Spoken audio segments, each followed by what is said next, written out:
Going to do something very interesting. I'm going to take you through a kind of a live tour of exactly how I learn. And the topic is going to be about testosterone and estrogenics. So we'll just give it like 30 seconds, let everyone come in before we jump in. We've got Harry, Alexis, Yusuf, Nam, Vig, Nick Wood, Jake, Miguel, Osin, Okasha. What's up, Okasha? Nice to see you again, man. Erol, Edward. Nice one, Edward. Elias, Zed, what's up, bro? Felix, Niels, Crusher, 1691. Someone's put like a video game, a username. Like we just got normal names. Dragon Slayer 66. Felix, Niels, Steve, Demetrius, where did he go? Demetrius, Miles, Samuel, Alan, Wesley Power, Daniel, Amar. What's up, Amar? Sweet. Oh, shit. Okay. So I think this is going to be very interesting. I'm going to take you through exactly how I learn about topics and also what I've learned so far about estrogenics, which I think is a very, very important topic. So by a show of hands, or in fact, you know what? We'll make this quite interactive. So everyone knows how to use the reaction button, right? So if you're on PC or maybe on mobile, it'll be near the bottom of the Zoom screen. There's a little smiley face reactions. You can click on that and then click on raise hand. We'll do some like fast, like put your hands down for now. We'll do some fast questions. Anyone who I bring up right now, just remember, okay, make your answer less than literally like 1 minute long, just so we can go through some things, right? Who knows what estrogenics refers to? Raise your hand if you want to answer that. Vig was the fastest person. Let's see, bro. What's up, bro? So, I've seen your video on estrogenics. It's like substances in the environment which decrease your testosterone and basically increase your estrogen. That's it. So, for example, you mentioned milk. When you were in primary school, they handed out milk in plastic bottles, and then the estrogen from the plastics leached into the milk, and it was also so full of sugar as well. So yeah. Well done, Vig. Thank you so much. That's totally right. W in the chat, boys. Vig with a W. Still pronounced Vig, really. Okay. So that was exactly right. Estrogenics are, we can say, the things, usually man-made things that mimic estrogen inside of our body. They attach to the estrogen receptors. That's the real science. In other words, to make it nice and simple, like the real science gets kind of complicated, but we can just say in easy words, estrogenics are just estrogen inside of your body. There's a whole scientific process. They're not actually estrogen, but they kind of act like estrogen, so we may as well say they are. And I'm telling you right now, there's 47 people in this call. At least 45 of us are touching something estrogenic right now. Have a look around. What are you touching? Bring up onto your video thing right now. Actually, maybe don't do that. Maybe don't touch it anymore. But like, has anyone got any soy or something? What have you got? We got pen, piece of paper, more pens. Yeah, so literally, I'm prepared for this stuff, right? Metal pens. Everything I've got a stand-up desk now as well. Everyone's bringing up pens. Okay, guess there's more than you think, right? Guess what I'm going to tell you. The chair you're sat on, it's made with PVC plastic. PVC, like what's called Fox leather. It's lined with plastic. So every single day, next to your butt, next to your balls, is just this estrogenic substance directly there. Your phone as well. Where's your phone right now? If it's in your pocket, your testosterone's literally going down as we speak. How about your clothes? You think it's just going to be these like real world items, right? Harry's the only person here, like this is why we all need to be naked like Harry right now. But your clothes, right? This is what's interesting. This is why I'm wearing this stuff. Most of the clothes that we seem to wear these days are made from polyester, nylon, elastane, these plasticky materials, even stuff that doesn't necessarily feel like plasticky. You've got to check every label, and even the label bit's made of plastic. So you can have a 100% cotton shirt, but you're like that silvery plastic thing, the label that shows how to wash it, that's made from plastic. And so that's touching your body. every single day. So imagine the shirt you're wearing right now. That's actually rubbing against your nipples every second of the day, maybe minus 20 minutes for when you have a shower and stuff. 50% of men have got man boobs these days. Mate, is this a reason why? Probably, right? How about your balls? What is, I know this is weird, but what's touching your balls right now? What clothing are you wearing? Like, I don't wear underwear, just being honest, right? But let's say, okay, I'm wearing these shorts right now, 100% cotton. I bought these. But before this, I was just wearing like the pajama kind of bottoms that came with my bathrobe. 100% polyester. All of these things are estrogenics, and it's literally just like rubbing against the most sensitive parts of your skin. And this goes a lot more. If you take it, let's just a look around your desk or, the 1 meter around you right now, you'll probably see a few things, right? But I guarantee if you look even deeper and you then look to the actual thing you're sat on, or the things that are touching your skin, or like where your finger is right now on the laptop keyboard, which have got plastic keys, and the mouse is plastic, like everything we use is plastic. And so when this has been shown to literally decrease testosterone, to increase fertility, it's worrying. We're in the early days of talking about this. There's not many big name people talking about this just yet, just because they would cause like mass fear if they did. And yet they're starting to now because it's getting too far. And so literally people, like very credible people like Andrew Huberman, have started to talk about these things, and he has to give like a whole 30-second of disclaimers before he does, where he says, I'm not trying to fearmonger, I'm not trying to be a conspiracy theorist, but you can't deny the fact that X decreases testosterone. Where this started, so everyone here probably saw my video on this a little while ago, didn't you? I mentioned this a few times in some videos. By like a nod of your head, who's seen that video where I've mentioned estrogenics on YouTube? Okay, we got... Okay, pretty much everyone, it seems then, yeah? Okay. What I'm going to show you is the video then that sparked this extra discussions, because that was a few weeks ago, right? I read this book which was about it, and it was a few weeks ago. The video on my channel, I'll just get the video title for you. Which one was it? So I mention it first ever at the end of the "You'll never maintain your success if you make this mistake." It's a 1 hour and 58 long video. At the end of it, I mentioned the plastics and stuff. And then the full video about it is increased testosterone naturally, 440 nanograms per deciliter to over 1,000. That's like the full video where I've made the guide on this. So I read this book, which explained how estrogenics are just seeping into our environments from so many different things. And this was a few weeks ago. And like I said in the video, like, I'm quite an obsessive guy, so I'm going to go and obsess over this for the next month and then come back to you with like the 80-20 rule so that you don't have to like try and change, like get as obsessed as I have. So hopefully you can just take away a bunch of like practical things that you can do, and we're going to learn together, because I want to walk you through the exact process I went through to learn this, just because I think that's quite nice. I don't want to pretend to be some like professor or anything, who I'm like so like certain of what I'm doing. I'm just going to show you my exact thought process, the exact workflow, how I saw each individual piece of knowledge, how I've queued it all together with my own my workflow of Notion and all this stuff. So every lesson we do is going to be partly about the topic we use, but also on this meta skill of learning in the digital age using like the softwares and stuff that I use, just because I think that's just like interesting as fuck. I think if you can learn how to manage knowledge and learning, then you're a fantastic student. So it all began. Let me share my screen with you. You can see this screen, right? Sorry. No.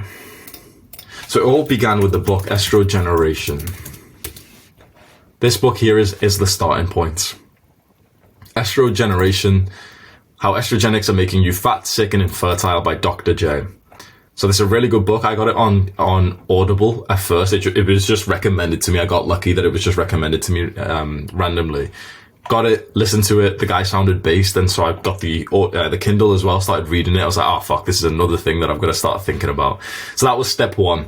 This book, what I learned in it is I distilled it down in this video right here, this testosterone one. So if you don't want to read the book or anything, this testosterone one, increase testosterone naturally, that I I summarized that in there. Then after that, I didn't think about it for a while, up until I remembered this video that I posted onto my second channel. I think quite a few of you saw this like little part of my journey where I had surgery. So check your balls now. I might be infertile. So what happened was, this was before I read the book. This was a few months ago whilst I was in Dubai. I had surgery for something what's called a varicocele, and Andrew Huberman's been talking about this recently. That's like a condition that happens to a large percentage of men, like I think 20% or whatever it is, of guys, where it's kind of like the veins in your ball sack get kind of like entangled, and no one really knows why it happens. But it's essentially, it's one of the most common predictors of whether or not you're going to be infertile, just because if, you know, it's something like malformation of the testicles. So I got it. I ended up like feeling it and stuff, getting worried, went to the doctor straight away. Oh, I went to the doctor years later, but, you know, I first ever felt it or something years ago. I didn't think it was a problem, whatever, but got the surgery for it and stuff, and just kind of considered, oh shit, like I might actually be infertile. 40% of people who have got this thing end up being infertile. But I would not submit to that diagnosis. I've got unwavering belief that all of us can be as fertile as we need to be, and we just need to make the right changes. So I ended up thinking about this recently, and I ordered a sperm test, and the picture was really low quality, but in my sperm test then came out as this problem was the sperm motility. So we're getting deeper. I want to just bring you through like my whole line of thinking, just because I know there's going to be relevant to some guys. So if you want to have children, you need to have healthy sperm. That's how you make the baby, right? When you ejaculate inside of a woman, it's sperm that actually creates, like, that impregnates the egg. And sperm, they're like these like little mini tadpole type of like little living creatures, I guess, that are in your ejaculate, and you get millions of them inside of each time that you bust a nut. And what you need from them is enough sperm per time that you have sex, or per ejaculate. And then also each sperm needs to be able to move, and each sperm hopefully isn't malformed, like it's not deformed in the shape of it. So it's the shape, it's the movement of it, and it's the quantity. If you're infertile, it'll be because of one of these three things. So it's shape, movement, quantity. These things, all three, are lowered by estrogenics. So if you're a guy, or maybe your father or something is a guy who's struggling to have like children or anything, or you really do, like, if by like a wave of your hand like this, who is pretty sure they're going to have children in their life?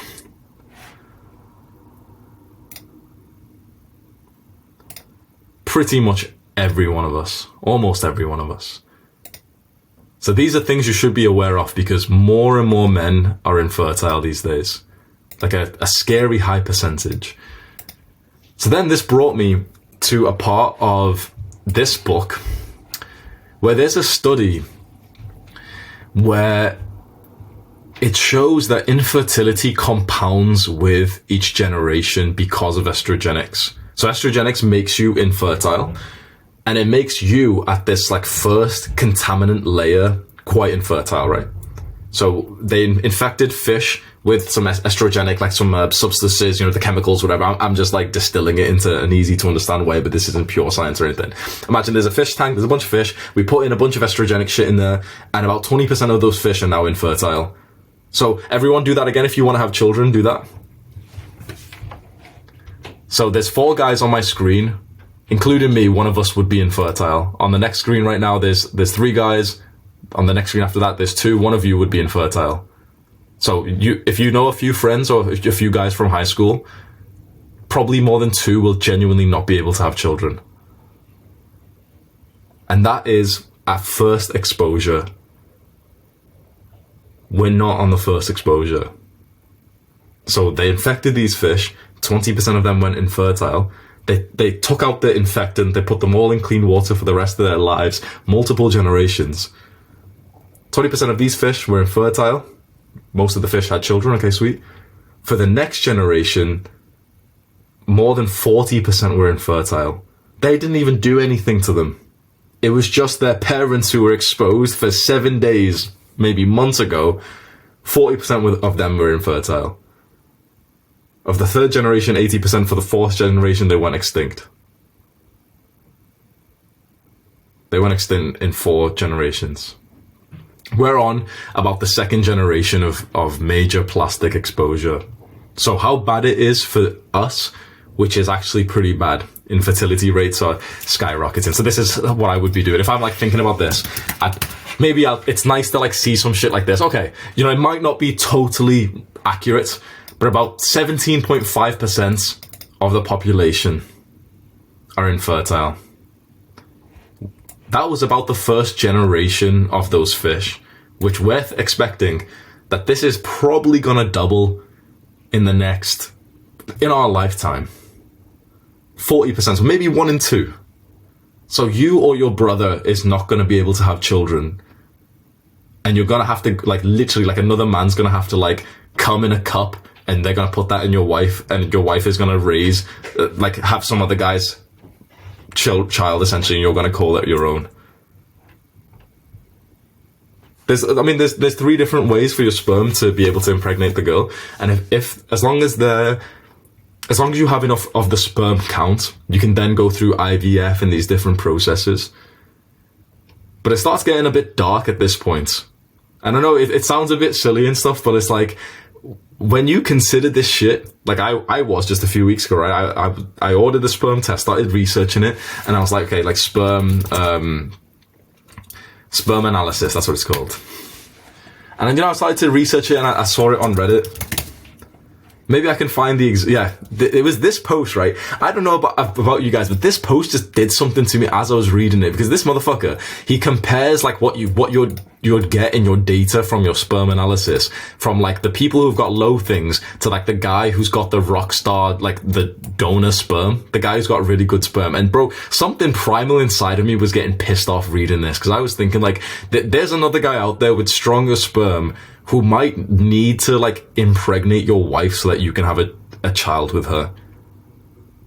That's happening, okay? I know this seems silly and probably by a show of hands, who would never consider that?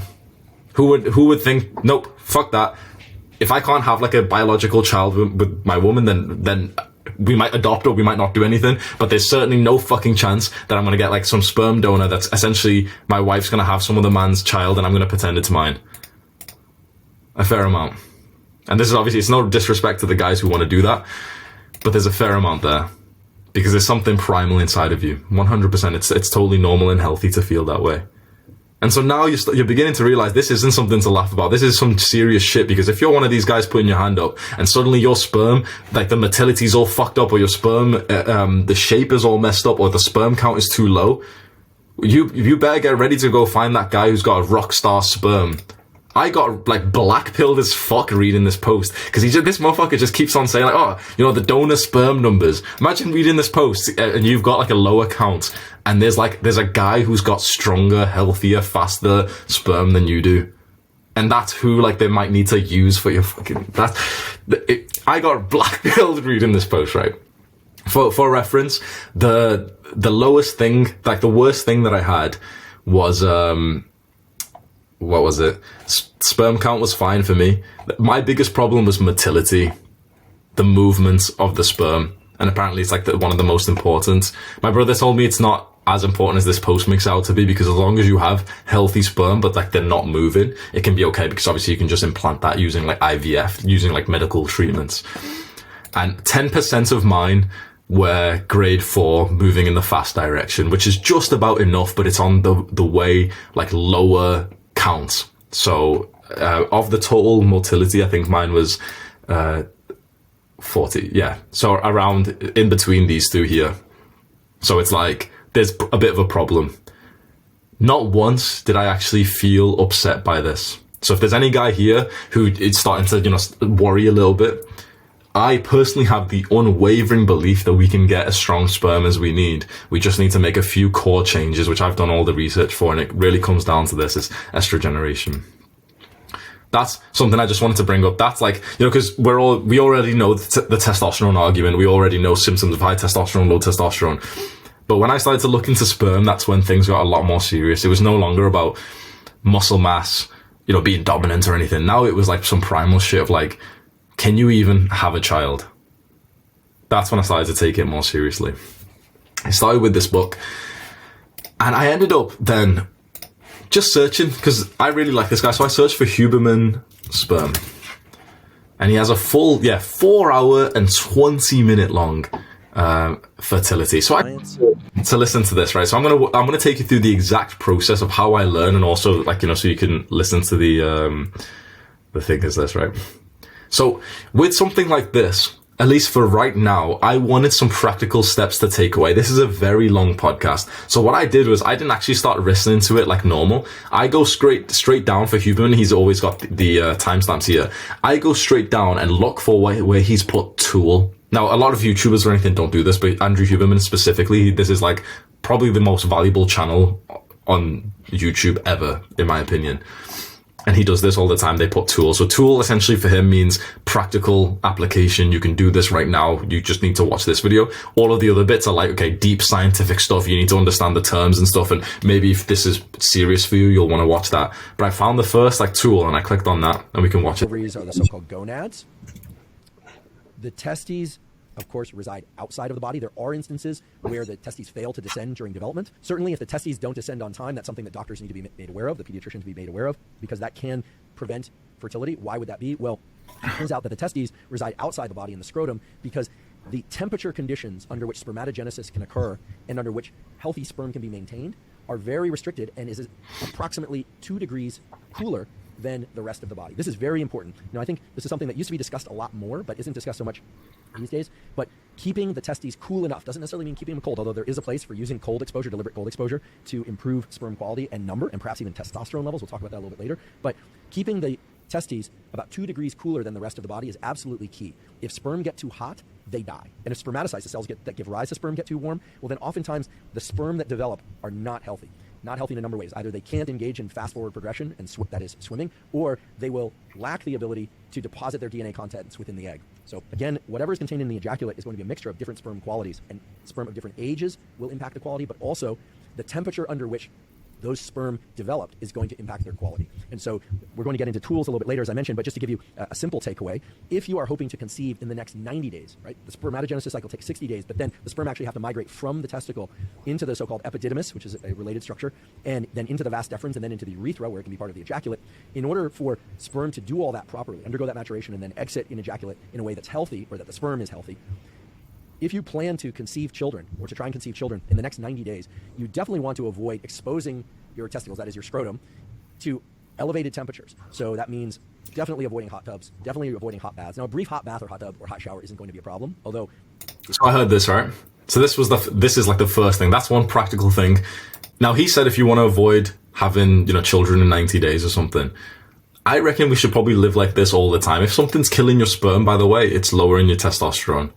If anything increases your testosterone, it increases your sperm count. If anything increases your sperm count, it usually increases your testosterone. So if something is tanking your sperm count, like he's saying high temperatures are, hot baths are, then it's probably, like he says this in a different video, I'll show you as well. So he said something really practical there. A related structure, and then into the vas deferens, and then sit in ejaculate in a way that takes 90 days. You definitely want to... There. So what I do is I click on the share, I press start at this, and I'll copy that. What I'll do is I'll bring it into a Notion page. So this is like a Notion setup right now. This is like a new account I've just made just so I don't leak all of my stuff. But so here, what I'll do is I'll make a new page, or I like to have it in like a new page with this gallery view like that. And I'll just make this about like, I'll call it Estrogenics, Huberman, sperm, something like that, right? And I'll post this in and I'll embed it. So now, wherever I just saw this, I'll reframe it in my own words. So it's like hot baths and sauna probably kill sperm. There. So that's like, okay, that's a quick belief. Now, it's not as scientific as he's just said, but I can almost have a takeaway of this, which is, okay, hot baths, maybe even boiling hot showers, just hot heat in general, actually lower sperm and might actually lower testosterone because of that. So that's like one point. That's one practical tip that I could probably live with for the rest of my life and actually get like a pretty major boost to my health just from this one tip that we've gotten in the last like 20 seconds. What's Harry writing there? Wait. What are you writing, Harry? We can't see. Oh, thank you. Thank you, bro. I need to share my screen fully, don't I? Desktop. There we go. Okay. Well, could you see the Huberman video? You could see. Okay, you could see that. You just couldn't see the Notion. Okay, apologies. So this is the Notion page. What I do is I'll just show you exactly how I make my Notion thing. You create a new space, and you choose, which one is it? Sorry, it's the gallery. Create a new page and choose gallery. I like it like that, and then you can add in posts from this. Or maybe I'll copy and paste this one for you. This is the way I like it anyway, this way here. I just press, like, every time I learn something new, I just make a new tab here and I just post it in with like the link of it. So now this goes directly to that. Exposing your testicles, that is your scrotum, to elevated temperatures. So that you see that I did a bit of research. I've got a practical takeaway, and I've also got the source from someone who's credible and like an authority figure in this space. Future Hamza, if he's ever coping, if he finds this post again, it's very easy for him to be refreshed. He doesn't have to watch the whole podcast. He's got the video right here, so he knows exactly what like the qualified person is saying as well. So that's already like a way that I can live for the rest of my life. So just with the heat, that's something that by show of hands, has anyone seen that before? Some pictures on Instagram or something which says like hot baths can decrease your sperm count by like 50%. Anyone seen something like that? Got a few guys. It's been something that circulates around the internet every now and then. It's just like, I heard it a bunch of times, like hot bath, sperm count. Significantly impair sperm function by Harvard University.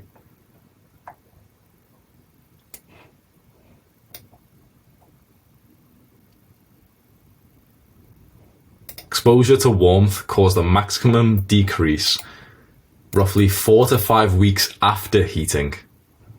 So it has long-term effects when you heat up your body and mostly your balls. So that's one thing that we've got to take away with already. So if this was like an area of your life that you wanted to improve in, and again, this isn't just for fertility or for sperm. I was looking at it with this lens recently. But if you're interested in just health in general, if you're interested in not developing man boobs, if you're interested in keeping your testosterone high, these are the things that you should be considering, because anything that affects your sperm is affecting your testosterone and your overall health. So like I can even make a generalization, like if you want to make more gains in the gym, you should probably be listening to this advice because it's linked to your testosterone, it's linked to your fertility. So that's 1 point already. Let me see if we got any questions here. Oh. Okay. What's the chat saying?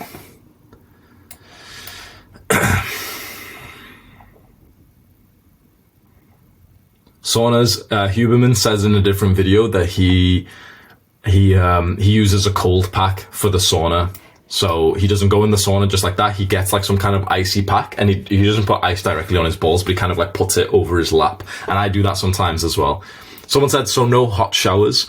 I don't think you need to be extreme and never have like a hot shower again, but I would certainly stay vigilant of it. I read a book once. It was like some fantasy book about vampires or something, but in them, like one of them, no, it was a book. It was a video about 300, the Spartan training, how Spartans train. And it was like this belief that's like, I don't know if it's real, but like it was this belief that Spartans believed that if you bathe in hot water, you become weak. And so they'd purposely bathe in cold water. And I was like, that's 100% true. Like scientifically, it's literally true. So have cold showers. I have a cold shower for 90 seconds every single morning. I never ever miss it. And then I usually have another cold shower, like a very small one later on. You don't need to go pure cold. I would just suggest you don't go steaming hot, and pretty much never ever have a bath again in your life, like a hot bath. That's like the worst, because you're literally submerging, you're literally roasting your balls in there. Like, because I don't know about you guys, but the last time you had a bath, if maybe it was a while ago, but it feels nice for it to be like hot. Like that's what you kind of want. It's kind of comforting when you do that. It destroys your sperm count, absolutely destroys it, because it's that constant frying of your genitals. And so never do like a hot bath again. I'd say sauna is a lot better than that, because it's not complete submersion in, the equally hot water. It's like a bit of like difference. Sauna It can be as easy as just having cold water with you and every few minutes pouring it over your lap. That's as easy as possible. And you can maybe go buy some stuff if you want, of some kind of ice pack or something that you can bring in. I still take saunas, but I do often pour water into my lap, and I usually take breaks from the sauna and go into the cold shower there as well. It's not permanent, but it lasts for a significant amount of time. And if you're consistently doing these things, that's when it's going to mess you up. So for example, if you're consistently taking saunas and your lap's getting really hot, or if you're consistently taking hot showers and baths every morning, it probably will feel permanent in some ways unless you stop doing that thing. How's sperm quality related to test? Yeah, that's a really good question. So, I mean, it's developed in the same area. So let me show you now. Okay, so what we've got so far, just the basics. Hot baths and sauna probably kill sperm. I ended up flicking through, so this is what I do again. So that I've watched that bit. Now I can skip quite a lot. Because remember, like, I'm not trying to watch all of this right now. I just want something I can do, like, right now. Sometimes you want to learn and you want to have the in-depth explanation for things. And sometimes, you know, you've got the time for it. You're eating, you're chilling, you want to watch something full length, fair enough. Other times, I'm here for action. I'm not here to consume content. I want to know 5 things I can do very quickly right now by someone I trust. And so I skip straight down to the next tool and see if it's relevant for me. So this is the one we've just done. The next one's about like sexual intercourse, how often you should have sex, tracking ovulation. Okay, maybe these are probably not it. And then here is when it gets interesting. As soon as I saw this one here, everyone see that? Phone and sperm quality. As soon as I saw that, I remembered that Tim Ferriss had mentioned that one. So like, I'm making the connections alongside you, right? So Tim Ferriss, phone, sperm. So I remembered this. This is like from my memory of a book that this author, he had mentioned once. So straight away I remembered that, and I'm like, wait, was that true? So 10 years ago, this random entrepreneur author made this like book, and a part of the book was, you know, it's all about improving his health, and a part of the book was him realizing that he had low sperm, and that the one thing he did to fix it was simply stop putting his phone in his pocket. And I remember reading that a while ago, not really caring too much because, you know, oh, what's sperm? You know, I didn't realize the connection between sperm and testosterone. And then this is when it gets interesting, when a very credible scientist says this. This issue of phone use and sperm quality. Now, this can open up a whole array of issues related to things like EMFs, and you've got people out there that have, you know, ideas about 5G and all of this stuff. That is not what this discussion is about. The discussion I'm about to have with you relates to the fact that the electromagnetic fields and the heat-related effects of smartphones can indeed have a detrimental effect on sperm quality, and yes, indeed, on testosterone levels as well. I'm going to refer you to a paper. We will link it in the show note captions. The title of this paper is Effects of Mobile Phone Usage on Sperm Quality. No time-dependent relationship on usage. A systematic review and updated meta-analysis. This is a paper that came out in 2021 and talks about the fact that phones emit a radio frequency electromagnetic waves, which are called RF, radio frequency, EMWs, electromagnetic waves, at a low level between 80 and 2200 megahertz that can be absorbed by the human body. We know this, okay, this is not controversial, and have potential adverse effects on brain, heart, endocrine system, and reproductive function. That has been established. Keep in mind, there is basically no controversy that radio frequency waves and EMFs can have a negative impact on biological tissues. The question is, how intense are those radio frequency waves and EMFs, and how detrimental are those on those biological tissues, okay? It's a matter of degrees, but there's very low controversy as to whether or not they have an effect on biological tissues, and I'm aware of absolutely zero data showing that they can have a positive effect on biological tissues. Since what we're mainly talking about now are smartphones, we want to separate out the heat effects of smartphones from the EMFs related to the fact that they are Wi-Fi smartphones, or they're using cellular towers and Wi-Fi. One or the other, a combination. Okay, so there are a number of different things in the phone that could be detrimental. We need to separate those out. Why? Well, because you might have heard that carrying your phone in your pocket can reduce your testosterone levels and sperm count, and guess what? That is true. The data contained within this meta-analysis and other meta-analyses clearly point out that it can reduce sperm count and maybe testosterone levels significantly, but certainly sperm count and motility significantly. It reduces sperm quality. So should you avoid putting your phone in your pocket? Certainly your front pocket, I would suggest yes, right? If you are somebody who is seeking to conceive, right? I'm not somebody who is going to stop using my smartphone. I don't expect anyone's going to stop using their smartphone. The question is, should you carry it in your front pocket if you're a male? I think to be on the safe side, the answer is probably avoid doing that. Too much of the time, ideally, don't do it at all. Then people say, well, what if I turn off the Wi-Fi or I turn off the cellular access? Then is it still a problem? Well, it's a problem due to the heat-related effects. And then people say, well, I don't actually feel the heat of the phone. It doesn't get that warm. But the temperature effects of the phone, it turns out, are enough, even under conditions in which people don't report it to be uncomfortably warm, that it can change the temperature milieu of the testicle in ways that can diminish sperm quality. How much and how that relates to fertility and healthy pregnancy, not clear. But since we're talking about things to avoid, if your goal is to have a healthy fertilization and pregnancy, well then by all means, just don't carry it in your front pocket. Then people say, well, what about back pocket? What about backpack? But it's very clear that avoiding being too close to the phone is probably better for your sperm quality than putting the phone very close to your testicles or anywhere else on your body. But it's also the reality that most people are going to carry a phone nowadays. All right, it's just the reality. I think the current yeah. So that's about enough. I've heard it. I'm getting scared. I've got like this new practical thing. Okay, don't put your phone in your pocket. Do the exact same thing. Copy that over. Bring it over to the same page. Create the embed on Notion, and then I'll add it there. Like, never put your phone in your pocket again. Simple as that. These are two practical things that I can take out. That it's taken me like 5 minutes or so, and they genuinely could be life changing. Then I'm gonna go deeper, because I remember someone else had mentioned this before, so I can go and try and find the guy who originally mentioned this and realize that, oh, Huberman was just on a podcast with him. So you can see how deep my knowledge is going on this one particular topic that I care about. 5 minutes ago, we didn't really know anything about this, maybe the basics of testosterone and stuff, and, you know, some random things you've heard about sperm. After about 10 minutes of doing the research like this fast thing where you know multiple different things, it's like you've got expertise in this now. If there's ever a conversation about sperm and testosterone, you're coming out with some brutal facts fast. If you're a YouTuber, you can bring out like, oh, 3 different things. Oh, Huberman said this, and, you know, Tim Ferriss said this, author from 10 years ago, he said this. And also heat, you've got to watch out for heat. It's like your specific knowledge is getting so deep right now that now you're actually able to use these things in your real life. And I've already timestamped this video. That keeping the cell phone in one's pocket, so this isn't putting it to your head, this isn't putting it on the desk in front of you, but keeping it on and in one's pocket, and it does not matter if it's on Wi-Fi or you're using cellular, decreases sperm quality, which means forward motility, number of healthy sperm per ejaculate, etc., even ejaculate volume to some extent, and lowers testosterone overall, which is perhaps not surprising given the known heat effects of the phone. So even though it doesn't feel hot to the touch, there are heat effects. Sperm don't like heat. In fact, the most promising male contraceptive that's out there that's not a condom is it's like a cuff that goes around the vas deferens, which is the portal from the testes to the urethra that allows the ejaculate to leave the body, that heats that, right? I mean, a sauna it's not a great form of contraception because it's not true-proof, but it will reduce your total number of motels born by 75% or so. When I go in the sauna, because I do hope to conceive proof, but it will reduce your total number of motels born by 75%. Sauna will reduce your total number of sperm that can actually move, which is one of the most important parts of it, by 75%. Might decrease testosterone. Maybe that the effects of sauna would probably increase testosterone if it didn't affect your sperm and therefore your testosterone. So if there's anyone here who's deep in that knowledge of, like, you know, sauna's really good for you, they can help you excrete all of the heavy toxins and stuff that can come out of your body through the sweat, but the sauna's been on and off shown as like doesn't really increase testosterone, decreases it in some studies, increases it with others. Maybe it only is more on the negative side just because of the heat effects on your balls. So right now, you've got a protocol to become superhuman. Frequently sauna, have some way to cool your balls so that they don't get hot. Because that you get all the benefits of the sauna with none of the actual downsides that pretty much everyone else in there is getting. You're finding like a superhuman protocol by this, and it's practical. You can implement this today. Or so.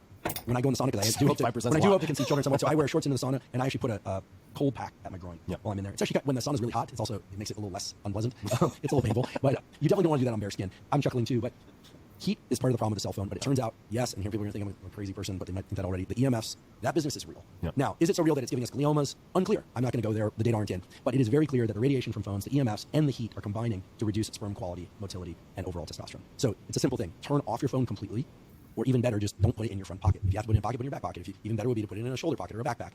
And I'm a weirdo, perhaps, but I don't like keeping the phone to my head too long. But that's also because I don't like holding the phone to my head too long. We don't know very much about the effects of EMFs and heat effects on the different tissues of the body, but we now know a lot about the effects of heat and EMFs on sperm quality, and it's not a good picture for the sperm. Where does airplane mode fit into this equation, if at all, in terms of between on and off? I mean, does it prevent or mitigate some of the effects? It seems to. Yeah. It seems to. Here's what's really scary about this meta-analysis.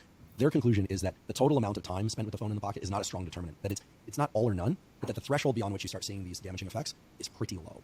So, again, here we're talking about a don't, not a do, and so it's pretty straightforward. Don't keep the phone in your front pocket if you're concerned. So what he's just said there, I've copied that over, and what the last bit what he's just said is huge as well, by the way, so I'll just repeat that. So he's clarified what we just said again, never put your phone in your front pocket. Is my internet connection okay? Just give me like a little nod. I just got like a little sign saying it's quite slow right now. Is it lagging a bit? Oh, okay. Yeah, maybe I'll get better in a second. And the final thing he said is there's no time correlation with your phone in your pocket.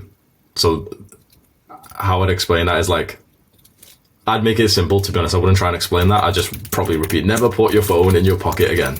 Like, I just put something drastic like that, misspelt, just to kind of show, okay, this is some serious shit. And it's as simple. I don't try and go with like the very specific research to think, okay, what's the most optimum thing? I like to give myself very clear, extreme rules to live by. And what Huberman's just said, in terms of when it comes to your sperm and your testosterone affected by your phone usage, is that putting your phone into your pocket instantly is damaging. And that what he said, the scariest part of this is that it's not very time correlated, which means that it's not something that you can just put in quickly in your pocket and then take it out and just reduce it or anything. It's not one of those. This is something you actually have to be extreme with. They've not done a very clear study of like what the time limit of how much you can have your phone in your pocket, but it's probably a very, very small amount. I actually think anywhere from about 10 to 30 minutes per week is too much. So in that, like, you literally, the simple thing that we can just take away is never put your phone in your pocket again. Don't put it in your back pocket. What I do quite often, I just hold it. I literally just hold my phone now. When I'm running, when I'm doing anything, I just hold my phone. When I'm in the gym, then I'll put it down on the bench, make sure it's like a good few inches away from my balls. I'll be a bit riskier with it because obviously, like, someone might rob it from you or something, but I hold mine like this. If you have a backpack, then you can keep it in there, and that can be preferable as well.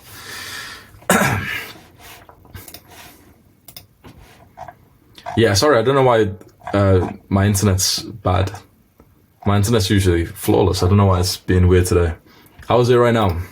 Are we lagging? Can you hear me okay? What exactly is wrong with it? Is it the video quality? Or video? How's the audio?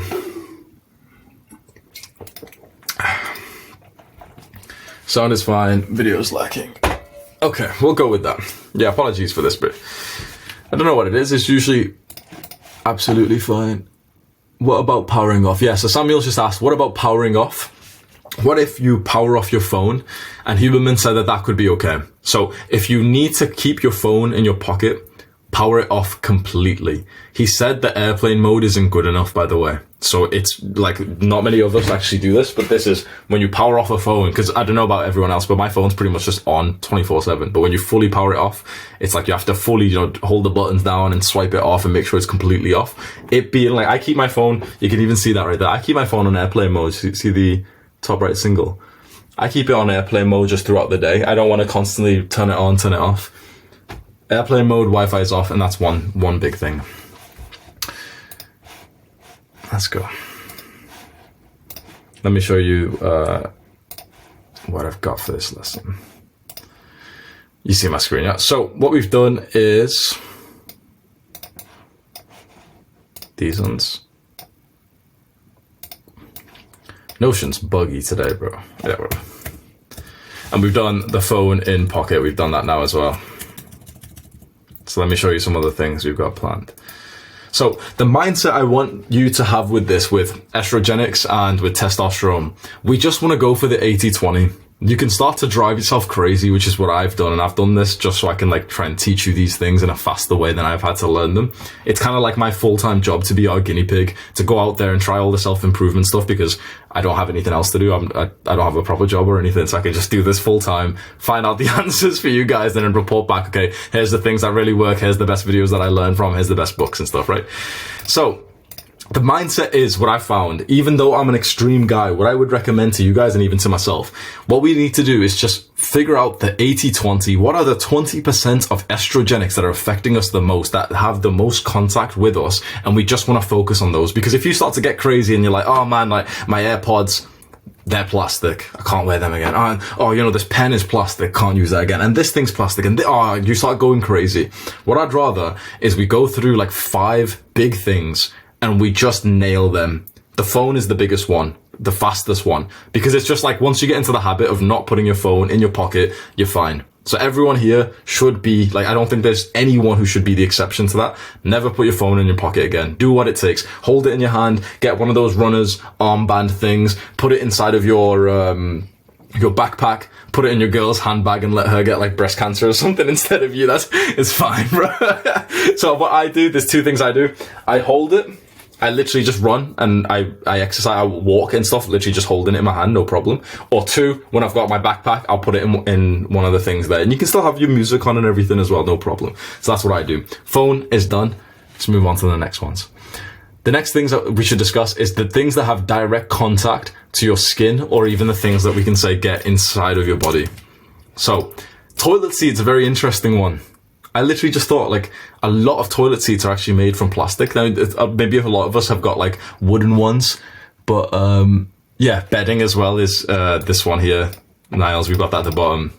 So, it'd be interesting to see your toilet seat, because if it's like a fully wood one, then you could be okay. Sometimes they can have like the wood style, but they might still be plastic. The reason, I know this is a weird thing to bring up, but it might be worth like just speaking to your parents about it, or if you've got enough control of the house, of being able to just order a different toilet seat that's pure wood. Because the reason why I've put that there, you probably sit on it for a solid like 5, 10, 15, 20 minutes, like consistently most days, and it's direct contact to your skin and quite like a close, like sort of sensitive part of your skin, of your body, right there on your lap. It's just a bit like sensitive. That's something new. So as soon as I thought this, I was like, okay, it's an easy fix.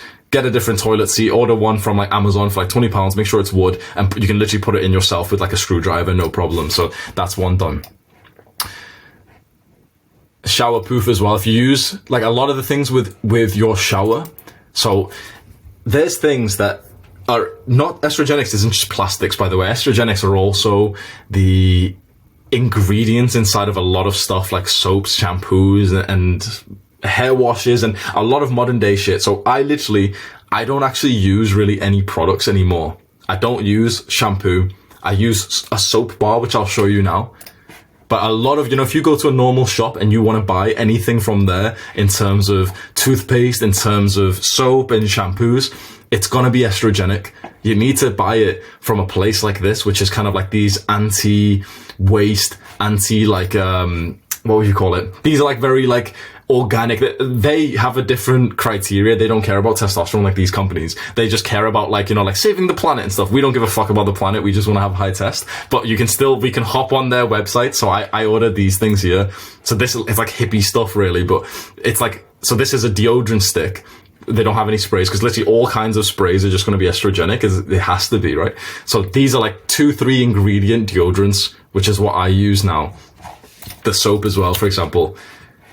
Like let's show you the exact, like this one. The exact soap I use. You need to be the guy who's literally looking at soap and looking through the ingredients and thinking, okay, what am I actually putting on my skin? Now, we don't want to ingest, like rapeseed oil or anything, but to put it on your skin, okay, maybe not a terrible amount. And I go with the unflavored one of this as well, like literally the most basic ones. You want to become the kind of guy who literally has the basic unscented soap bar, the random like lemongrass deodorants roll-on spray that comes in a cardboardy type of a cardboardy circle thing like that. My toothpaste from this shop as well. I'll show you. People ask me how my teeth get so white. I'll show you right now. It's this exact one here. This one, fluoride free. Fluoride is inside of water. It's inside of toothpastes, and it can help like clean your teeth. And by clean, it just adds like a false whiteness to it, and so everyone goes crazy over it. It's estrogenic. It's bad for you. And so this is the one I personally use, and I get quite a lot of compliments on my teeth usually, so this is the one I use. Right now you won't see it because I've just got the orange light, so my teeth probably look kind of like orange right now. But so a few product changes like that. Don't need to go into that much. Make the difference, right? So from now on, if I was going to start again, the thing is, those things which I showed you, they're not actually much more expensive than the things that you use anyway. So if I was just going to start again from my journey, I'd be buying those kinds of products from like some website that I like. So if you're in the UK, you can go see the exact one that I was just on there. I don't have like an affiliate link or anything, but yeah, Peace with the Wild. Or you can just search for like no fluoride toothpaste on Google, and you'll probably find one in your country that will deliver. And then they've probably got the kind of soaps, shampoos, those kinds of things that you want as well. Done. Water is an interesting one. The water you drink from your tap is probably estrogenic, but the fix to that is, I'll show you right now. Here's your mum, bro.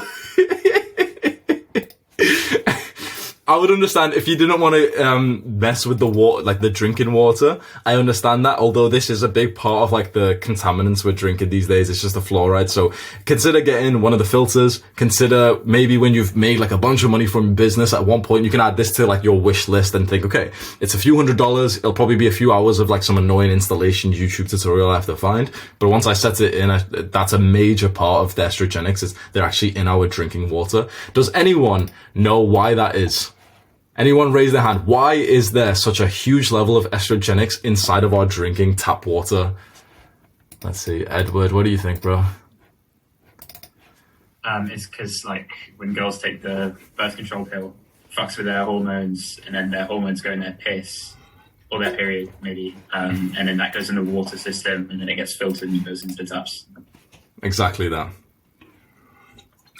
Thank you, Edward. Awesome video, bro. Thank you so much. You hear that, boys? It comes from... Oh, yeah, W in the chat, boys, for Wedward.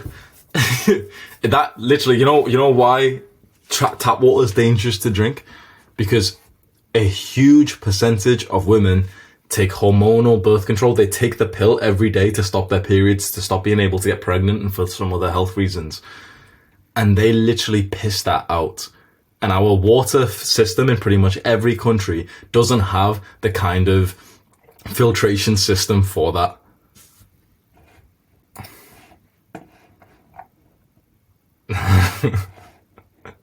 Which is messed up, right? And you want to think about something, right? Not just that this is like funny or anything. The women who take this, I want you to just think about this, right? There is a pill that women can take that stops their natural biological process of having periods and being able to have children. Think about that. Just think about that. There is a pill that literally stops them from being able to have children, from being able to get pregnant. What is happening inside of their body when they ingest that? And then when they piss, it's not filtered out. So you're drinking like a diluted version of that every single day. And think about it.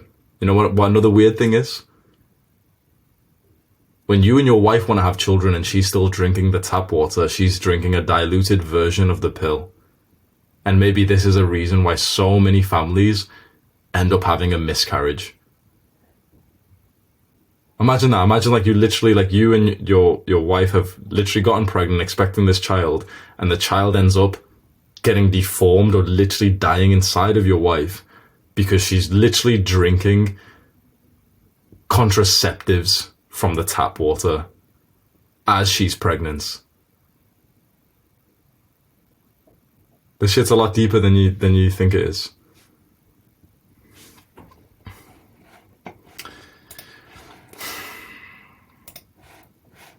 I hate to be, overly dramatic and scary and dark and stuff, but that's the case. When you see the title of this video, that's of this book, that's really what it is. It's estrogenics are making us infertile. And, infertile seems like this distant thought. I think it could be valuable for each of us to just visualize what that actually feels like.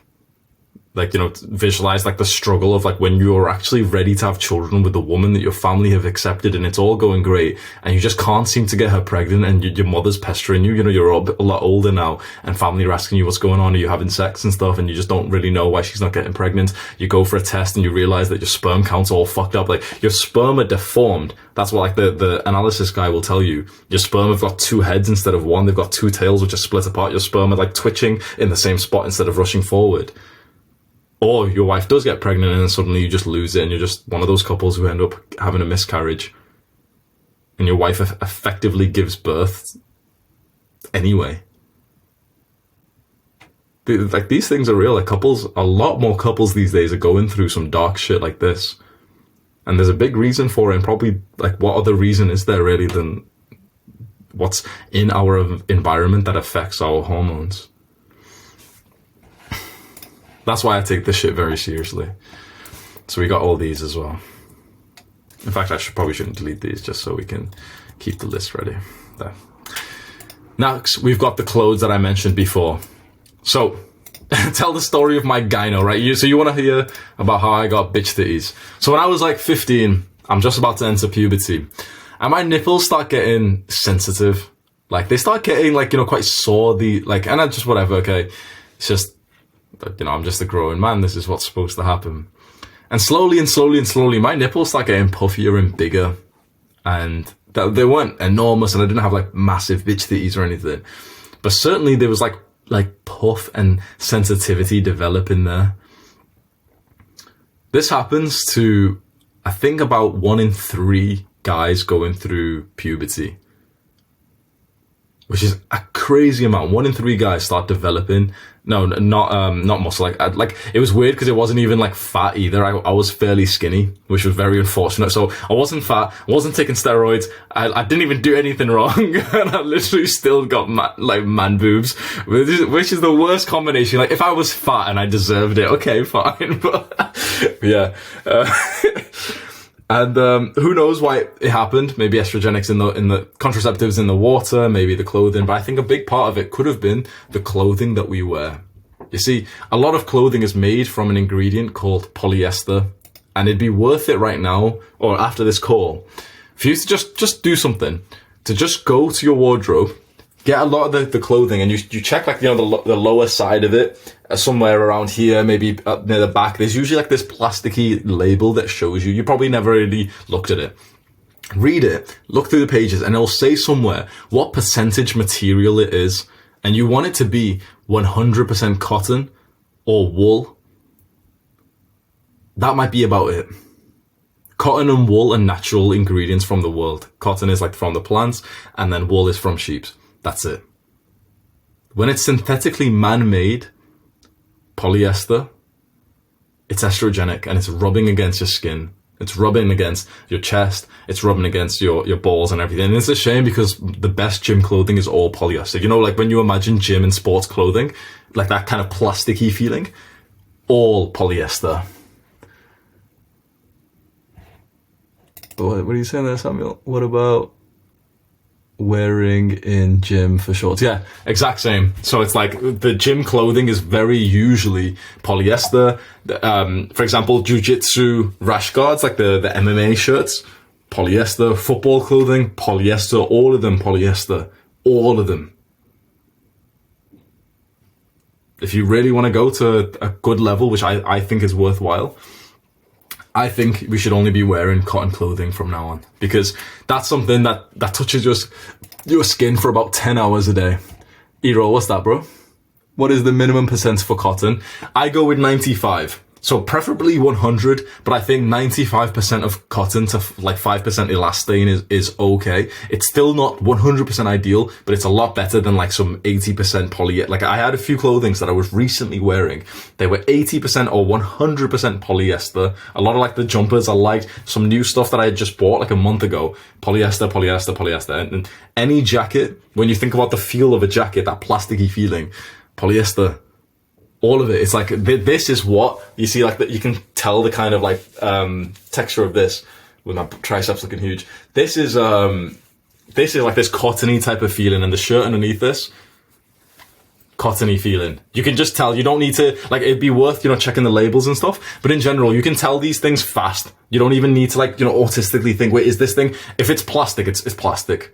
If you've got this like plasticky kind of waterproof jacket or something, it's polyester. Now, that is to say, I still think having a jacket is okay because you can have it over a bunch of stuff. So I don't think that's terrible. And I think especially like a waterproof jacket when you're going on a hike, maybe acceptable. You've got multiple layers on. It's not even touching your skin. Fair enough. You don't want to then start living a life where like you don't even, you know, get shelter from the nature or anything. We got a question from Zed. What's up, bro? Oh, hang on. I use Merino wool. What did you say? Hello? What did you say, Zed? Merino wool. Merino wool. It's a really good variation of wool.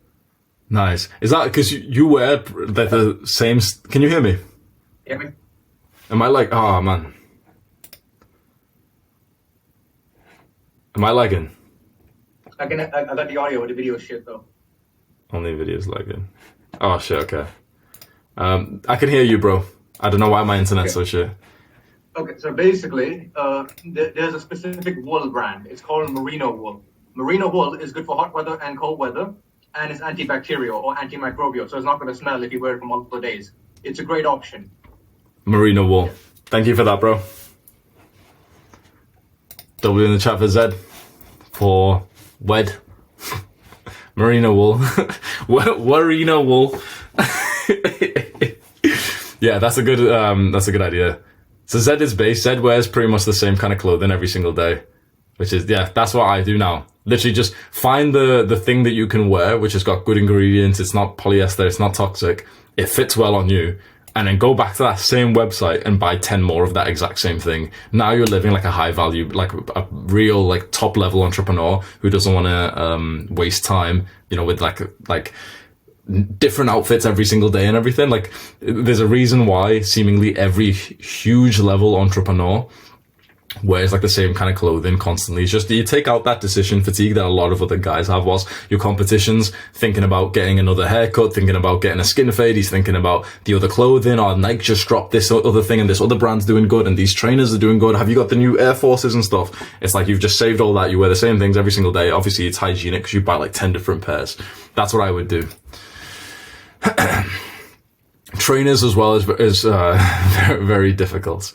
So what's next? So that's clothing. Wait, let me just show you them. Miguel, I'll come to you after this one.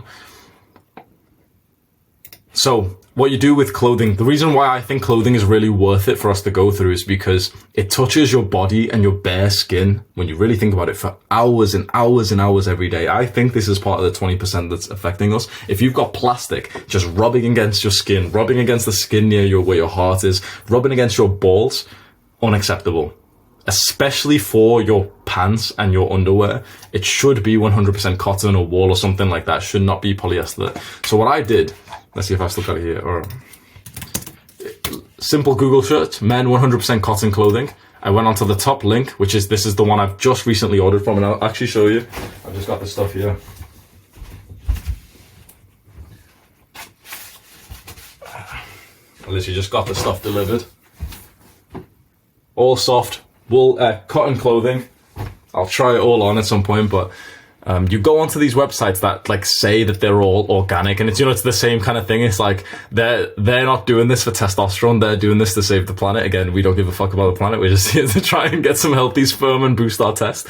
But you look at this, right? So I'll go on to I'll give you another website after this, but I'll go to like one of these things. I don't really wear this style, but I bought one of these just recently, and what I'll just do is double check, and I'll go and see this here.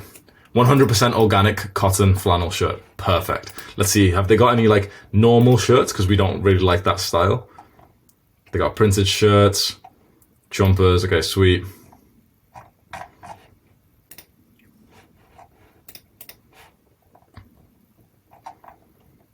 Yeah, here we go. Normal t-shirt. Is it 100% cotton? 50% remanufactured cotton and 50% normal cotton. Okay, that's absolutely fine. So you see that. So that means it's still 100% cotton. It's just like the kind of process that they put it through. One of them's like manufactured. It's fine. There you go. So you could buy this shirt. It's not going to give you any kind of polyester bullshit inside of it. They've got some of the style. So this is a website that I've just found, and my brother sent me this one. Men's tapered wear. So all the gym guys might like this. Tapered menswear. This one here. Maybe someone put the link in the chat for me. So this is, maybe it's a UK based one, I don't know, but if you can order from this one, a lot of these are quite good materials as well. I remember it was like a 95, but yeah. So I'd say this is okay. This one here, this nice looking shirt, which is fit well and everything, 97% cotton, 3% elastane. I'd be happy with that because this type of shirt is usually like 80% polyester. So I'd be very happy with this. Looks good, fits good. It's for gym guys as well. So this website's probably like key for us guys. I've just spent a few £100s on this today, and when the stuff comes, I'll do like a little review or something if you want to see me do that. But they've got like the normal shirts here. Normal shirts, 100% cotton. So it's the simple change. It's like you're still buying good clothes. You can still look good.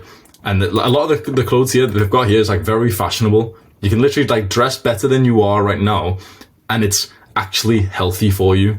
It's not going to be rubbing against your skin. Okay, so this looks good. You just double check it. Fabric, detail, 100% cotton, sweet. So just be the kind of guy that now, when you're going to buy some clothing, have a look at the label. If you buy clothing online, like I do, like I personally just always buy online. I don't like to like go out to shops or anything. I don't do that shit, but just literally just have a look at the label. And if it's anything more than 3 or 5% of any bullshit, probably don't buy it. Especially if it's going to be the bottoms.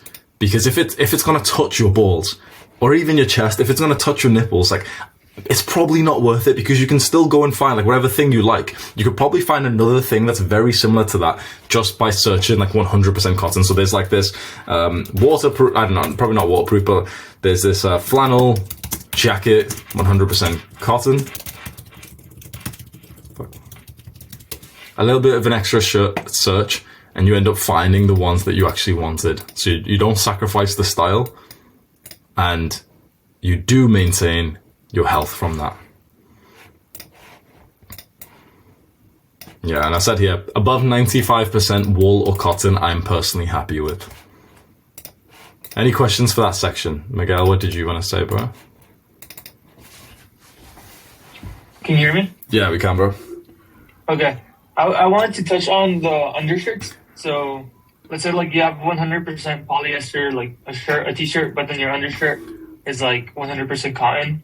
That still covers your area, your chest area. Like, would that still matter, or do you think it's best just to go 100% cotton?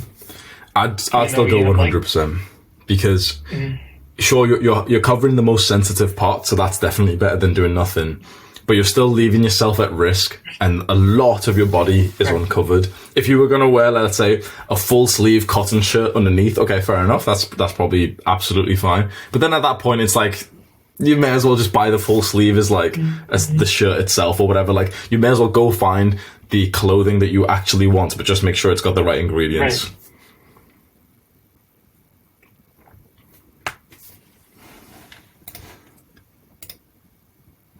Am I lagging again?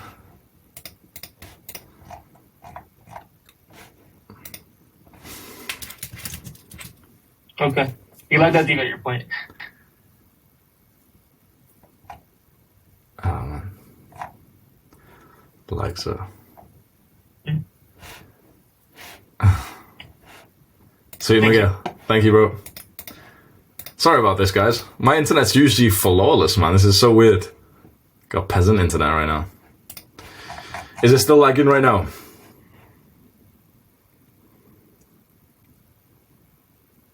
Oh, it is. I asked that question and literally no one responded for like 10 seconds, and then everyone. Australian Wi-Fi. Fluoride internet. Nah, to be fair, I was lagging before this on a previous call as well, actually. Apologies. Can you guys still hear me okay? Nah, it's not Zoom, it's my internet. I don't know what, some fucky shit going on. Oh, the audio's messing up as well. Oh, that's a shame. Okay, we got 15 minutes. Yeah, we're getting cancelled, boys.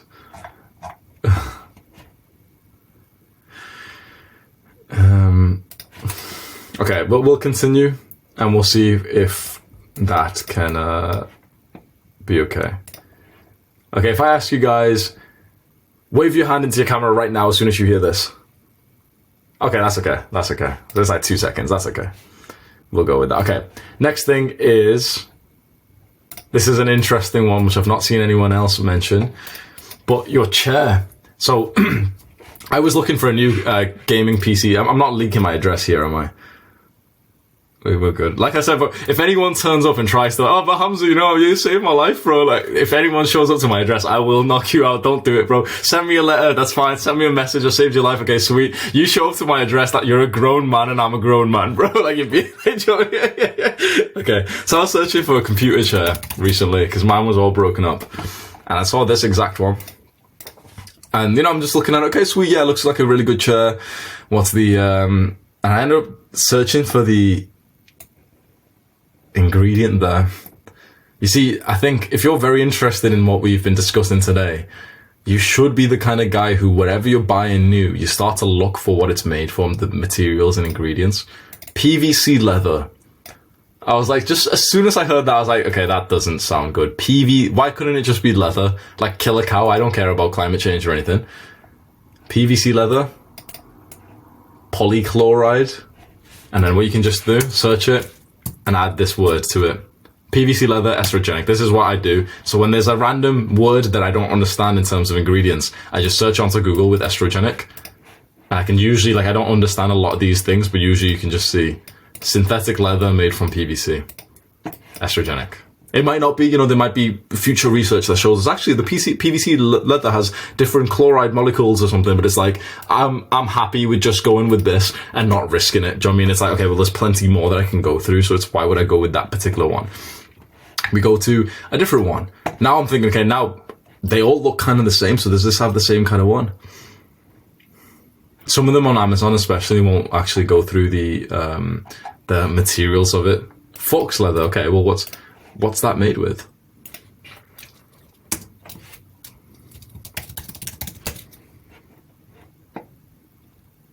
Fox leather. Now again, these sources might be not 100% reliable, but I'd rather be on the safe side when it looks a bit plasticky, like this woman's titties and also the thing she's wearing. Probably, yeah, she's probably got mad estrogenics right now when you think about it. So, okay, so can't even have that one, right? So you start looking and looking, okay, well, how about this one? Like, surely that looks like a slightly different material, but that looks even plasticky in itself. So you look for the material. Nylon. Is nylon estrogenic? This is exactly what I do, by the way, to see this shit. Most plastics release estrogenic chemicals. Nylon is. You could probably use ChatGPT for this as well. You could just ask it directly, yeah? So most of these are. So then I started thinking, okay, they're all using fox leather, which means fake leather that, you know, they're making because they want to be like good to animals or something. Like I said, I don't give a fuck about the animals, bro. I'd rather have a chair that doesn't decrease my testosterone. So I started searching real leather office chair. Like I want it to still be bloody. And it turns out Amazon don't even sell them. They literally don't even sell like any like real leather. These are all like fake leather shit. PU leather. Plastic leather. So I was like, what the fuck? Like, what am I supposed to buy now? I might have to get some random ass like normal chair and make a difference to that. And then I thought, wait, hang on. Right? Why are we relying on just Amazon? Search for it. Ended up finding this site. Genuine leather. There you go. So I think this is the exact one that I have. This is genuine leather. There you go. Upholstery, which means that it's literally covered in real leather. Leather's not estrogenic. It's surprising that, you know, the stuff that maybe like the arm, that's probably a bit estrogenic or something, right? But I mean, this is probably the best thing. As long as it's not touching your butt. When you really think about how close your literal butthole is to your seat right now, probably millimeters away, ultra sensitive part of your body. And if it's probably most likely the seat that you're on right now is estrogenic. Honestly, everyone should be just quickly stood up right now thinking, yeah, fuck that, bro. I'm just gonna stand for the rest of the day, bro. Like, that's scary. Now, I'm not saying that you need to go buy a new computer chair or anything, but it's just something you gotta see how deep that we're going here. And the reason why I'd go to this extreme level, the next time you're gonna get a computer chair, I would 100% recommend get one of these, because you sit on this thing for how many hours a day? Show me with your fingers just so I can, because I can't see the chat right now. Probably 4 or 5 hours a day, 6 hours, 7 hours. Bro, I'll be honest, I'm probably sat working for about 10 hours a day. 10 hours a day of direct contact, of as close as possible to your lap, to your balls, to your nuts, to your anus, of some PVC material that's a modern made thing. PU leather, fox leather. It's just been made in some random factory, sprayed with a bunch of shit. Who knows what's going on in these random ones here. That's why I actually think a computer chair is part of the 80-20. If you work as much as I do, and what I assume, like, you know, a lot of young guys are. Any questions about that? Elias, let's bring you on, bro. What's up, Elias? Oh, sorry. Hello? Hello, bro. Okay, I have two questions for the last part. because I researched my boxers, and they contain 95% cotton. But I think it's the material that goes outside to make it stretchy, right? I think that's most of the plastic stuff, right? Yeah. So, and I have another question, because I use shorts while sleeping, and that I think could heat up my balls, right? So maybe I should just go without boxers and shorts when I sleep, just completely naked. Yeah. All right. Yeah, you asked a really good question. So your boxers are 95%, 5% is elastane, and that's like the stretchy part of the boxers. I would say that's fine. I think 5% is reasonable enough, because when you see, like, the problem with this, if we're trying to find some 100% cotton boxers, there might be some that say it and have it on the label, but they really can't be, because if they've got that kind of elastane material, oftentimes a lot of these like manufacturers, they'll just say 100%. Like, for example, I've bought some that have said 100% on Amazon. They come here, it says 80%, 80% cotton, 20% polyester. And even though the ones, a lot of them I don't believe, because is it totally unrealistic? You answer this, Elias. You can imagine some, like, some researcher doing this, and it turns out that the Chinese manufacturers were slightly wrong with their calculation, and it's actually like 83% cotton and 17% polyester. Would that shock completely anyone here right now, thinking, oh wow, the random manufacturers in a different country were slightly wrong with the percentage that they put down? Probably not. You have some good questions, bro. Should you go to sleep totally naked? Probably. That's how. The reason why I use shorts, by the way, is because I usually get wet dreams like every 5 days. So I hate cleaning like my sheets so often. That's why I do it. But I think it's worth like sacrificing that. Yeah. You can maybe just wear some loose boxers. Maybe if you bought some more boxers and got a really big size, extra large or something, like one or two sizes bigger, that could probably, it's loose enough. It's probably still going to cover like your wet dreams every 5 days consistently. And it'd be loose enough that it wouldn't probably get so warm. Yeah. Give that a try. You're welcome, bro. Yeah, that's a good question. We got Gonzalo. What's up, bro? Hey, bro. How are you doing? I'm good, brother. What did you want to ask? Yeah, it was a question about underwear, honestly, just like overall. I've researched this topic a lot before, actually. I actually follow, I don't know if you know him, Solbra, which is like a Instagram dude that talks about estrogenic stuff a lot. Like he's one of his main points on increasing testosterone. And basically, he suggests just not wearing any underwear and just using cotton pants. And, I've been thinking about it, but I've done it a couple of times. It just feels kind of weird. But I don't really know where to find, cotton underwear or shit like that. Yeah. And finding the cotton underwear is not so hard. Literally, have you tried literally just Googling it? I mean, yeah, but most of the stuff just doesn't ship where I live.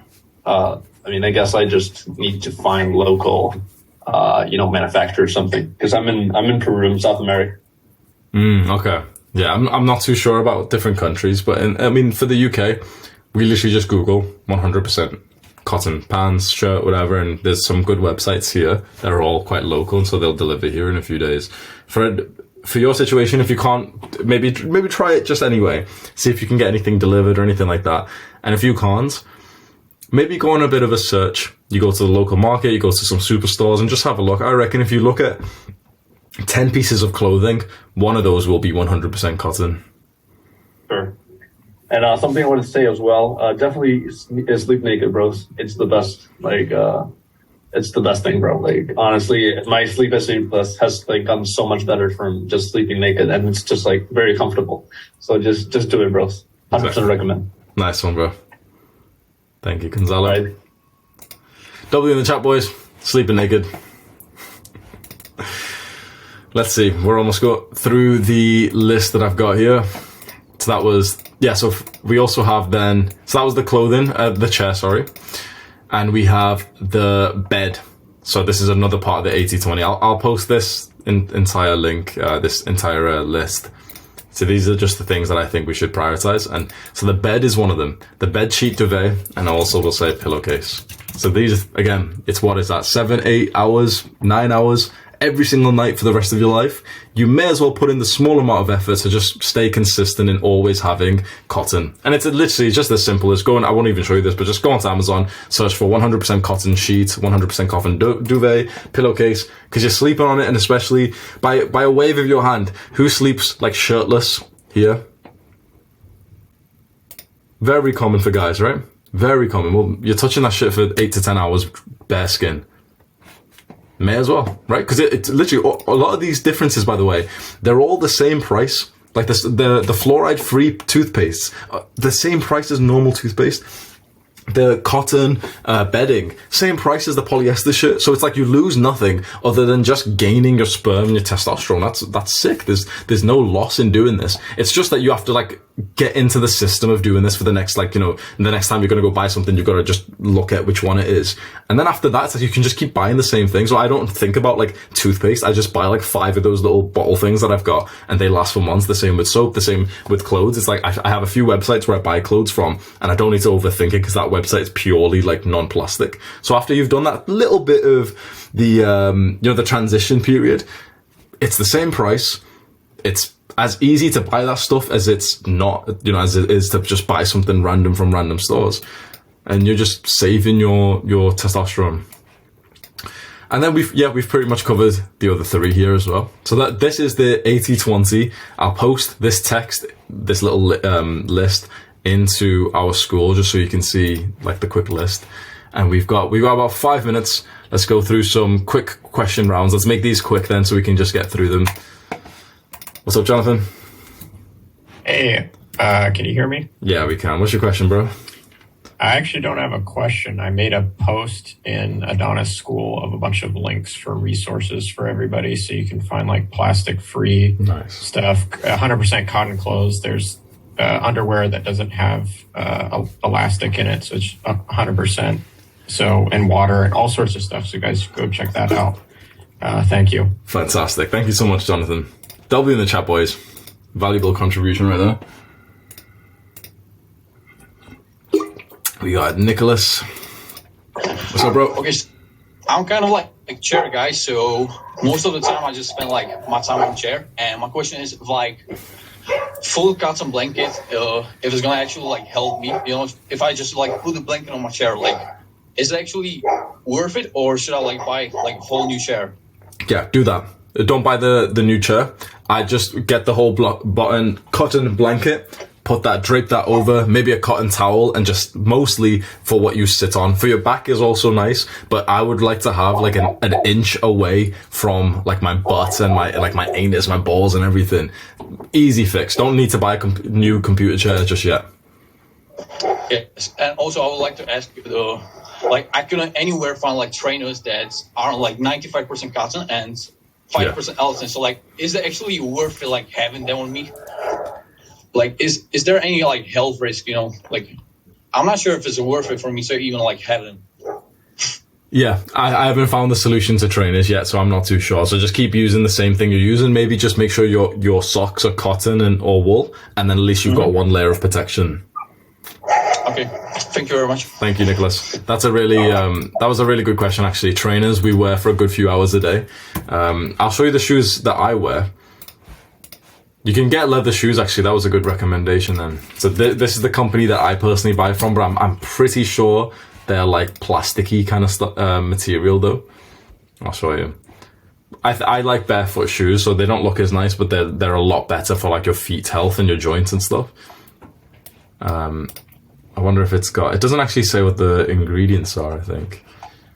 Because it's recycled materials don't matter, by the way. We don't care about recycling. We just want testosterone. I don't care about the planet, bro. Because they can recycle plastic, for example. It's still estrogenic, right? So it doesn't say on here. This is the exact one I've got, and I've also got this one. This is my old one. It's too small for me now. You wear these shoes, by the way, expect your foot size to get like 1 to 2 sizes bigger because your feet finally actually like grow to how big they're supposed to be. Like I'm 25 years old, my feet still grew in the last few months, and like my foot is a lot stronger and my toes go are wider now because these are the kind of shoes you should be wearing. And I have this boot as well. This is probably a rubber boot or a leather boot. Sorry. So.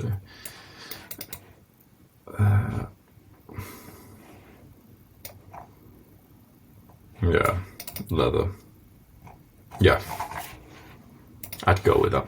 Okay, we've got 3 minutes. Let's go quick fire questions. We got Sophus. So, bro. What's up? What's your question, bro? Can you hear me? Yeah, we can. My question is, have you ever thought about, instead of just turning your phone off, like wholly, you can use things like metals. I have this thing which reduces the cell phone signals, what it's called. You can even sew your own pocket, and you can hear offline music. Of course, you can't get cell phone calls and all that, but that's a great option if you really want to do stuff with your cell phone, but still want to do stuff without getting radiation. What's that called? So, there's different kind of things. I think it's made with aluminium. It's a different kind of metals you can search on. Things that block phone signals. If you just search that, there pops up different articles. And yeah, that's a quick tip. Sweet, thank you for that, bro. Appreciate that. Yeah, I didn't even know about that actually. So I wonder if that really works or not. EMF, because I have heard EMF blocker, but I didn't realize that was just something you could buy as easy as that. We got Oscar. How you doing, bro? Hey, man. So, I don't think you're gonna have an answer to this one because I know you said in one of your older videos that you hate jeans, but I wear a lot of them, and I can't think of anything that would be 100% cotton that isn't like joggers, and they make you look like a bit of a degen just going around in joggers. So, is there anything that's like a higher ratio that doesn't just look like you've gotten out of bed, basically? Yeah, let me show you. So, denim. So I'd even ask that. So denim estrogenic. Is denim? It might not be, you know. Oh, here we go. Yeah, let's see. There's been a study on it. See how easy you can just find the results from the study. So they've done 23 jeans, denim. I don't usually understand a lot of these, so I just try and look for something that makes sense, but a lot of it's written in like some weird ass language that doesn't make any sense. But anti-estrogenic activity. Have no activity. You could probably wear it then, you know? I'll probably get away with it then. Yeah. With just denim, can you rewrite?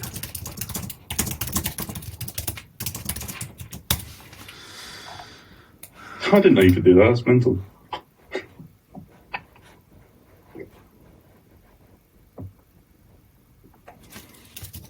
Push.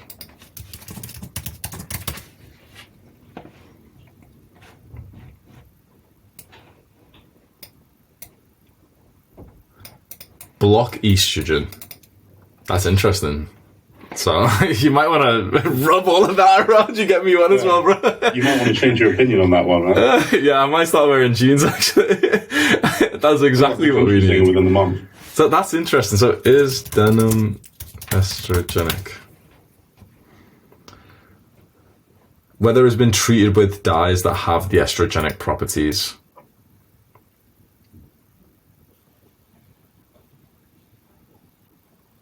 Denim itself is not estrogenic, but it might have been dyed or gone through some kind of process. So it's like it's right. Maybe a hit and miss. If you're wearing some cotton boxers with it, I think it'd be fine. I'd go with that. Nice one. Thank you, Oscar. Thank you for that, bro. Sweet. Boys, we're going to leave it there. Awesome first lesson. I hope that was educational for everyone. Like I said, I'm not some professional professor or anything, but I just wanted to show you exactly how I learn, because the way I learn is practical as fuck. I'll send the 2 things that we've made today, the 2 Notion pages. So they're not very clean or anything, but you can just take the practical ones, you can duplicate them and add to them. This is like my very quick, practical, no BS. I didn't want to just stand here and go through like, you know, some PowerPoint slides and like, oh yeah, you know, reading word for word and just mindless and shit and everyone gets bored and stuff. But I wanted to just, just walk you through the exact same process that I go through to educate myself. There's 2 links. I'll go share them to Adonis School right now. We'll end it there, and then I'll see everyone next Tuesday. Take care, boys. Bye-bye.